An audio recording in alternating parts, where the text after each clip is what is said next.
நாங்குநேரி மாணவர் சின்னத்துரை மீது மீண்டும் தாக்குதல் நடத்தப்பட்டுள்ளதாக புகார் அளிக்கப்பட்டுள்ளதால் போலீசார் விசாரணை நடத்தி வருகின்றனர்.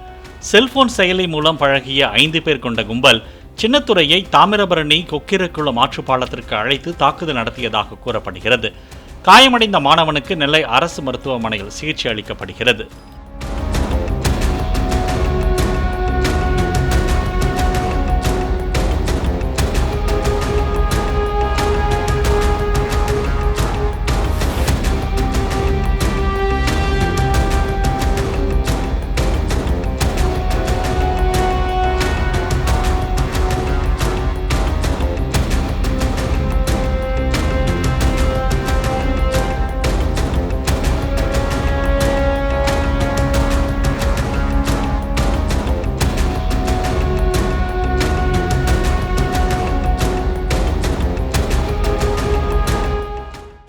பிளே ஸ்டோர் மற்றும் ஆப் ஸ்டோரில் இருந்து பாலிமர் செயலியை QR கோடு மூலம் பதிவிறக்கம் செய்யுங்கள்.